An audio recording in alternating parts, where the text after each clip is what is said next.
স্বাগত জানাচ্ছি জুম ক্লাসে আইএস আইএফআরএস এর ফান্ডামেন্টাল বিষয়গুলো আমাদের সবাই বিং এ প্রফেশনাল আমাদের সবারই জানা উচিত এবং সবাই জানি জিনিসটা একদম সিম্পল ভাবে আমরা, কারণ এগুলো তো একটা অনেক বড় ব্যাপার। প্রত্যেকটা মানে এক একটা আইএফআরএস নিয়ে যদি আলোচনা করা যায় অথবা একটা আইএস নিয়ে যদি আমরা আলোচনা করি, একটা নিয়ে এক একটা ক্লাস হয়ে যাবে, তাও শেষ হবে না এক্সাম্পল সহ। তো আমরা ফান্ডামেন্টাল ভাবে একদম বেসিক যেটা আমার জানা দরকার সেই জিনিসগুলো আমরা একটু আলোচনা করব। এখানে আমরা আজকে দেখব যে আইএসটা কি, আইএফআরএস কি, আইএস আইএফআরএস এর এটা কিভাবে আসলো এবং আমেরিকান যে গ্যাপ আছে ইউএস গ্যাপ আইএফআরএস এটির ভিতরে পার্থক্যটা কি, এই স্ট্যান্ডার্ড কি কি দরকার। তারপরে আমরা দেখব যে এটা কি নিয়ে এটা হচ্ছে আইএফআরএস, কম্পোজিশন, এটা হিস্টোরি। তারপরে আমরা দেখব কম্বিনেশন অফ অ্যাকাউন্টিং স্ট্যান্ডার্ড, আর আমাদের বর্তমানে আইএস কতগুলি প্রযোজ্য বা কতগুলি আছে, আইএফআরএস কতগুলি আছে, এবং আমরা দেখব যে কয়েকটা, সবগুলো তো দেখার আজকে সুযোগ হচ্ছে না। আমরা আইএস 1, 2, 7, 8, 10, 12, 16 একদম বেসিক এটা ওভারভিউটা একটু সামনে অ্যাকাউন্টিং স্ট্যান্ডার্ড যেটা, সেটা আমাদের অ্যাকাউন্টিং স্ট্যান্ডার্ড বোর্ডের আগের ভার্সন। এই আগে ছিল এটা কমিটি, সেটা বোর্ড হয়ে গেছে। আমরা নিচে দেখব, এখানে বলতেছে দেখেন ইন্টারন্যাশনাল অ্যাকাউন্টিং স্ট্যান্ডার্ড আর old accounting standard issued by the international accounting standard board. IFRS যেটা, আইএফআরএস কি, যেটা হচ্ছে international financial reporting standard, set common rules so that, এটা কেন করা হয়েছে, common rules so that the financial statement can be consistent, transparent and comparable around the world। পৃথিবীর সবাই যেন একইভাবে একই ফরম্যাটে একই স্ট্রাকচারে দেখতে পারে কম্পেয়ার করার জন্য। এই জন্যই কিন্তু আইএফআরএস এর সৃষ্টি হয়েছে। এটা লন্ডন থেকে আসছে, লন্ডনের সৃষ্টি ডাটা। তো এখানে আমরা একটু দেখি যে আইএস এবং আইএফআরএস কিভাবে আসলো।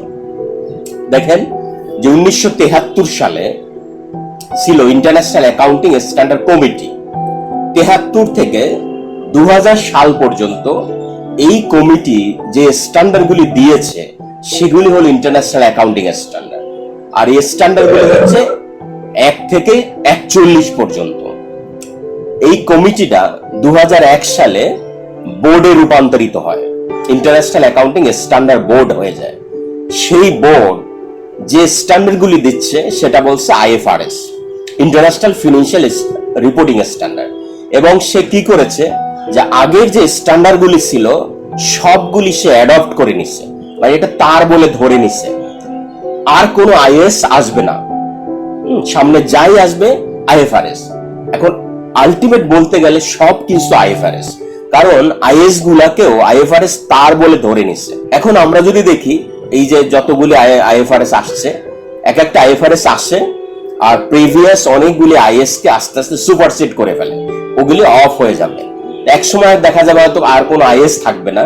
এখন যেগুলি আছে existing is 1, is 7, is 8, is 10 এগুলি কিন্তু চলমান আছে এবং এগুলোরও কিন্তু মাঝে মাঝে পরিবর্তন আসে, কারণ এই যে প্রতিনিয়ত এগুলি নিয়ে গবেষণা হচ্ছে এবং প্রতি বছর কিছু না কিছু পরিবর্তন আসে এবং সেগুলোকে আমরা অ্যাকাউন্টেন্ট যারা আছি এগুলো অ্যাডপ্ট করে নিই। এবং আমাদের দেশে যেমন বাংলাদেশের ক্ষেত্রে এই স্ট্যান্ডার্ডগুলি অ্যাডপ্ট করার দায়িত্ব হচ্ছে আমাদের সি ইনস্টিটিউটের। এখানে দেখে যে স্ট্যান্ডার্ড, এই যে একটা হলো আমেরিকান গ্যাপ, আমেরিকা নিজের মতো করে চলে, আমেরিকা হলো তার ইউএস গ্যাপ ব্যবহার করে। এই যে আইএস আইএফআরএস এইগুলোর ভিতরে আমরা যদি দেখি যে ইউএস গ্যাপ হচ্ছে জেনারেলি অ্যাকসেপ্টেবল অ্যাকাউন্টিং প্রিন্সিপাল, আর আইএফআরএস হচ্ছে আমরা জানি ইন্টারন্যাশনাল অ্যাকাউন্টিং স্ট্যান্ডার্ড। ঠিক আইএস এটা কি হইতেছে যে গ্যাপ হচ্ছে রুল বেস আর আইএফআরএস হচ্ছে প্রিন্সিপাল বেস, মানে প্রিন্সিপাল উপর বেস করে আইএস আইএফআরএস চলে। আর আমেরিকান এটা হচ্ছে রুল বেস। এই স্ট্যান্ডার্ডে আসলে কি কি দরকার, একটা হলো আমরা দেখি যে একটা ফিনান্সিয়াল স্টেটমেন্ট বা আমরা কাকে বলি, নরমালি 5টা কম্পোনেন্ট নিয়ে ফিনান্সিয়াল স্টেটমেন্ট আমরা জানি। Statement of comprehensive income, statement of financial position, statement change in equity, statement of cash flow এবং notes to the accounts. Audited financial statement দেখি এই 5টা কম্পোনেন্ট ওখানে থাকবে। এবং এইটা কোথায় বলছে? ইন্টারন্যাশনাল অ্যাকাউন্টিং স্ট্যান্ডার্ড 1 এর প্যারা 10 এ বলেছে যে আমার এই 5টা নিয়েই হচ্ছে আমার ফিনান্সিয়াল স্টেটমেন্ট। দেখেন আমেরিকান গ্যাপ আর আইএফআরএস এই দুইটার ভিতরে পার্থক্যটা কোথায়? আমেরিকান গ্যাপ আর আইএফআরএস এর পার্থক্য হচ্ছে যে দেখেন যে গ্যাপ শুধু আমেরিকায় যে তার যে দেশগুলা সেখানে চলে, আর আইএফআরএস পৃথিবীর 110টার বেশি দেশে আইএফআরএস অ্যাপ্লিকেবল এবং ব্যবহার করতেছে। আর গ্যাপটা হচ্ছে রুল বেস, আইএফআরএস হচ্ছে প্রিন্সিপাল বেস।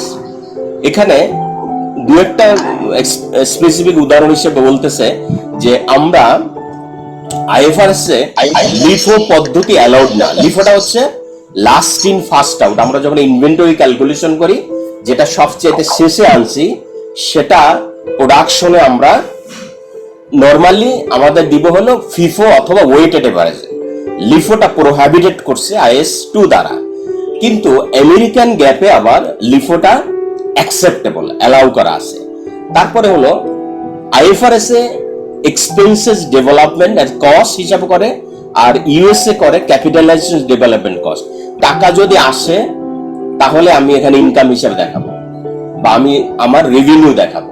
আর আমরা কি করি, আমি বিক্রি করে ফেললাম, টাকা আসে নাই, তারপর আমরা আইএফআরএস অনুযায়ী এটা কিন্তু রেভিনিউ হিসেবে দেখাচ্ছি। এই দুইটার ভিতরে এই রকমের কিছু কিছু গ্যাপ আছে। আইএফআরএস কম্পোজিশন কি কি মিলে হলো আইএফআরএস? এক হলো আইএস মিলে, ইন্টারন্যাশনাল অ্যাকাউন্টিং স্ট্যান্ডার্ড, আইএফআরএস নিজে, এবং হলো এইখানে যে এসআইসি এবং আইএফআরএস সি, এইগুলি মিলে হচ্ছে টোটাল আইএফআরএস। হিস্টোরি হিসেবে বলা যায় বোর্ড হয়েছে, এই বোর্ডের মাধ্যমে যে স্ট্যান্ডার্ড গুলি আসতেছে সেগুলি হলো আইএফআরএস। বর্তমানে যে অ্যাপ্লিকেবল আইএফআরএস গুলি আছে, আইএফআরএসটা প্রথমে হলো 1 নম্বর আইএফআরএস 1। এটা 2008 সালে রিলিজ হয়। First time adoption of financial reporting এর স্ট্যান্ডার্ডস। যেই প্রতিষ্ঠানগুলি প্রথম অ্যাডপ্ট করতেছে এরা কিভাবে করবে সেইগুলি এটার মাধ্যমে বলা হয়েছে। এরপর আছে আইএফআরএস 2 শেয়ার বেস পেমেন্ট, এটা 4 সালে আসে। তারপরে বিজনেস কম্বিনেশন 2008 আসে। এই কম্বিনেশন মানে আমি যখন 2-3টা বিজনেস একসাথে কম্বাইন করে ফেলবো, কম্বিনেশন করব, ওটা কিভাবে করব সমস্ত পদ্ধতি, অ্যাকাউন্টিং ট্রিটমেন্ট গুলি এটার মাধ্যমে আসে। ওটা হলো ইন্স্যুরেন্স কন্ট্রাক্ট, সেটা কিন্তু আবার সুপারসিড করে ফেলছে আইএফআরএস 17 মাধ্যমে, যেটা 23 সালে এটা বাদ হয়ে যাবে। 23 সালে এটা বাদ হয়ে যাবে কারণ আমার আইএফআরএস 17 মাধ্যমে এটা সুপারসিড করে ফেলছে।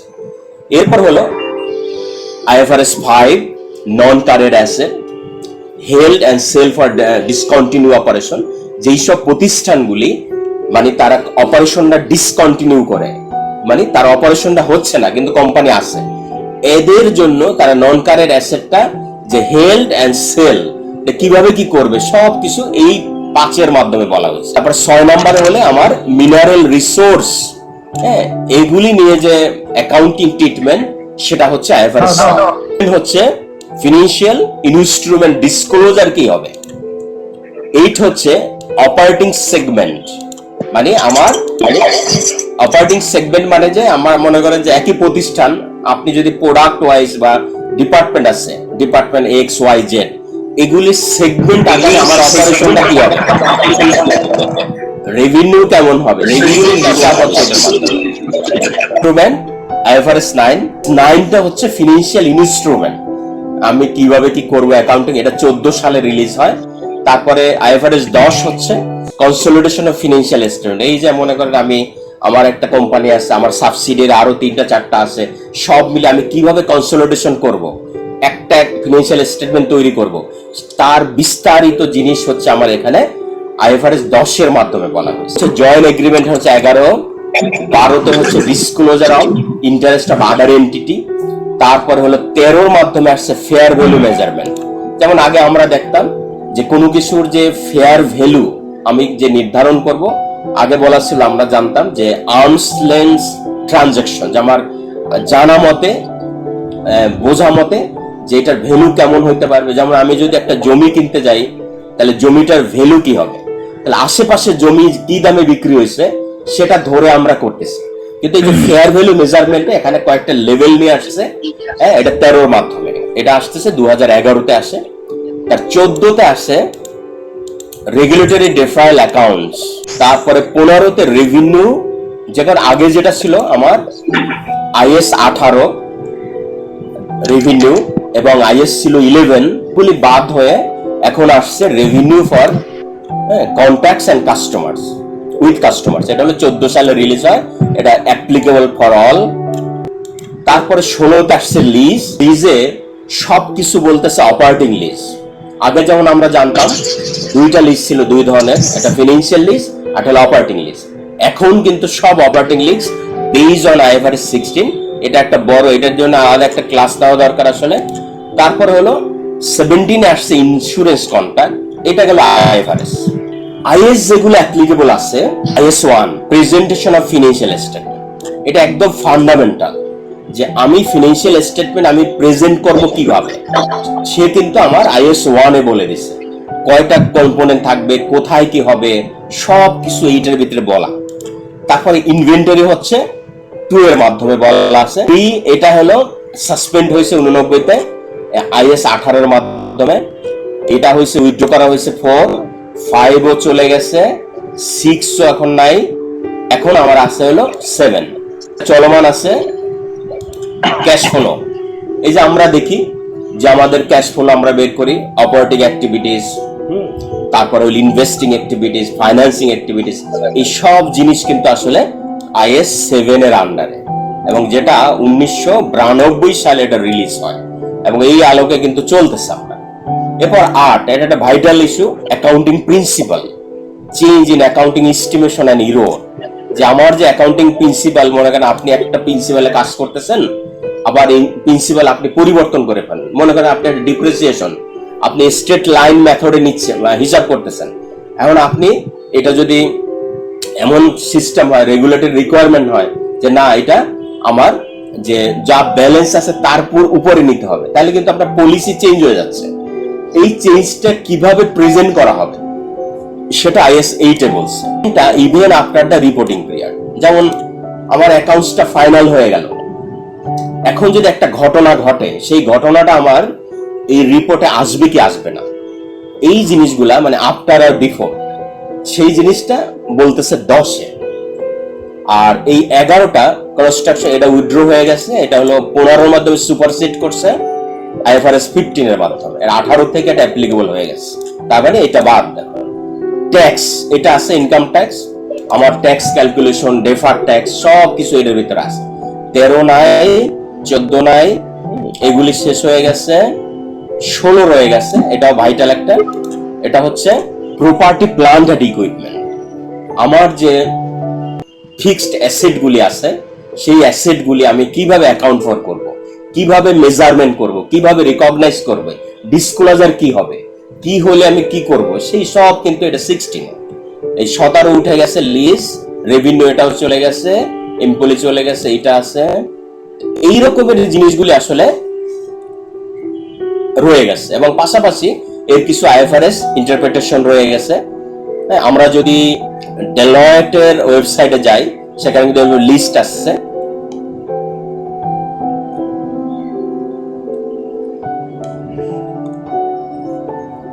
এবার দেখি adoption of IS IFRS in Bangladesh. আমাদের বাংলাদেশের অবস্থাটা কি? আমরা জানি যে IFRS হচ্ছে principal base that way set up the board rules. বাংলাদেশে কিন্তু এটা কিন্তু IFRS সব জায়গায় প্রযোজ্য, যেমন United nation, European union, ADB, world bank, এরা কিন্তু এটা ব্যবহার করে, এবং এদের সাথে তাল মিলাতে গিয়েই কিন্তু আমাদের কি বলতেছে, due to growing international business amount countries there is strong support to favour of IFRS। মানে সারা পৃথিবীর সাথে আমার ব্যবসা বাণিজ্য সঠিকভাবে করতে গিয়ে আমার কিন্তু অ্যাকাউন্টিং স্ট্যান্ডার্ড আমার ব্যবহার করতে হবে, কারণ সবাই যেন একই ধাঁচে বুঝে এবং দেখে। এই কারণে বাংলাদেশে কিন্তু IS IFRS আমরা অ্যাডপ্ট করে নিতেছি 2006 সাল থেকে। কারা করে? বাংলাদেশে যে CA ইনস্টিটিউট আছে, institute of charter accountant of Bangladesh, যারা অডিটর প্রডিউস করে চার্টার অ্যাকাউন্টেন্ট প্রডিউস করে, পাশাপাশি তারা আমার স্ট্যান্ডার্ড, অডিটিং এর স্ট্যান্ডার্ড, অ্যাকাউন্টিং এর স্ট্যান্ডার্ড, সেইগুলি তারা অ্যাডপ্ট করার এই পর্যন্ত কিন্তু তাদের দায়িত্ব ছিল। পাশাপাশি আমাদের সিকিউরিটিজ এন্ড এক্সচেঞ্জ কমিশন তাদের রুলসে বলছে যে আইএফআরএস ব্যবহার করতে হবে। কারা করবে? যারা লিস্টেড সিকিউরিটি। সামনে কিন্তু সিনারিও চেঞ্জ হয়ে যাচ্ছে এই যে আমাদের বাংলাদেশে কিন্তু সৃষ্টি হয়েছে ফিনান্সিয়াল রিপোর্টিং কাউন্সিল, আমাদের এফআরসি হয়েছে। এখন এই সব কিছু অ্যাডপ্ট করার দায়িত্ব হচ্ছে এই এফআরসি কাজ শুরু করছে। এটা 15 সালের সেপ্টেম্বরে আমার ফিনান্সিয়াল রিপোর্টিং অ্যাক্ট পাস হয়। এই অ্যাক্টের আন্ডারে ফিনান্সিয়াল রিপোর্টিং কাউন্সিল গঠন হয়েছে এবং এই কাউন্সিল কাজ শুরু করছে। এই কাউন্সিলে কারা কারা আছে? যে 12 জন মেম্বার আছে। তার মানে কি এখন থেকে সিএ ইনস্টিটিউট এতদিন যে স্ট্যান্ডার্ডগুলি ওনারা সেট করেছে সেগুলো এখন মূল মালিক কিন্তু আসলে এখন এফআরসি একটা গভর্নমেন্ট অর্গানাইজেশন, সরকার এটা আসলে ওয়াচডগ কাদের? অডিটরদের, অ্যাকাউন্টেন্টদের। এখন সবকিছু এর আন্ডারে চলবে সামনে। এখানে 12 জন আছে, এটার ভিতরে আমাদের বাংলাদেশ ব্যাংক আছে, সিকিউরিটি এক্সচেঞ্জ কমিশন আছে, এফবিসি আছে, আইসিএ এবং সিএ এবং আইসিএম এর মেম্বাররা আছে, যারা প্রেসিডেন্ট, তারাও এটার সদস্য। এফআরসি এর অনেকগুলি কাজ। কি কাজ করে? যে পাবলিক ইন্টারেস্ট সে দেখবে, লিস্টেড কোম্পানিগুলি নিয়ে কাজ করবে। আমাদের সরকারের যে প্রতিষ্ঠানগুলি আছে এবং regulatory body, auditors, professional accountant, government, general public, এই সব এরিয়া হলো এফআরসির আন্ডারে। মানে ওভারঅল ফাইন্যান্সিয়াল সব কাজগুলি এফআরসি করার এখানে পাওয়ার তাকে দেওয়া হয়েছে। ওয়েবসাইটে যায় তাহলে দেখবো যে এখানে ওর কাজগুলি কি কি। এফআরসির কাজ হচ্ছে setting A standard, financial reporting, auditing, valuation and actual service. মানে স্ট্যান্ডার্ড সেট করা, ওয়াচডগ হিসেবে তারা কাজ করবে। তাহলে এফআরসি কি করে হলো এনশিওর এই যে আইএফআরএস আমি ঠিকমতো ইউজ করতেছি কিনা সেটা দেখবে। এনশিওর করবে compliance, code of corporate governance, যেটা সিকিউরিটি এক্সচেঞ্জ কমিশন আমার কর্পোরেট গভর্নেন্স কোড যেটা দিয়েছে 18 সালে সর্বশেষ, সেটা সঠিকভাবে পালন করতেছে কিনা এটা সে ওয়াচ করবে, ইত্যাদি ইত্যাদি। আর এখানে সে কি করবে? স্ট্যান্ডার্ড সেটিং করবে, এটা তার কাজ। Ensuring compliance for international acceptance, যে ওয়ার্ল্ডে যেন অ্যাকসেপ্টেন্স পাওয়ার জন্য যেগুলি অ্যাকসেপ্টেবল স্ট্যান্ডার্ড আছে সেগুলি যেন ব্যবহার করে সেটা এনশিওর করবে। Ensure the effective compliance monitoring, setting necessary rules regulation স্ট্যান্ডার্ডের। দেন হলো monitoring auditing practice and exercise, যারা অডিট করে অডিটরদেরকেও তারা মনিটর করবে, ইত্যাদি হচ্ছে এফআরসির কাজ। অনেক কাজ এরা শুরু করছে। ইন্টারন্যাশনাল অ্যাকাউন্টিং স্ট্যান্ডার্ড এবং আমি যাই দেখি আইএস আইএফআরএস সবগুলি কিন্তু ফান্ডামেন্টাল কতগুলা বেসিক জিনিস আছে। এক হলো এটা একটা উদ্দেশ্যে এটা তৈরি হয়েছে বা এটা রিলিজ করছে একটা উদ্দেশ্যে বা একটা স্কোপ আছে, এক একজনের এক একটা স্কোপ।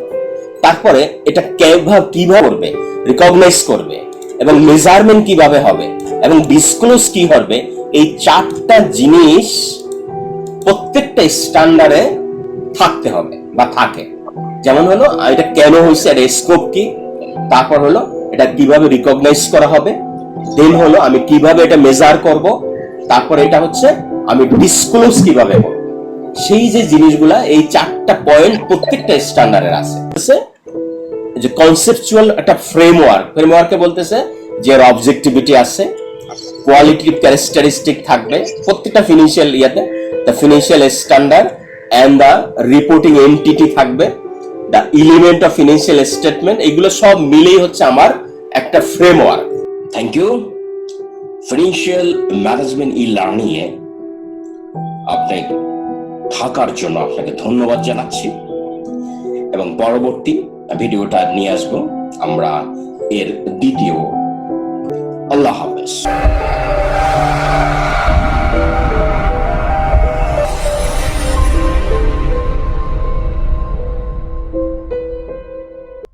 রহস্য কি। Till then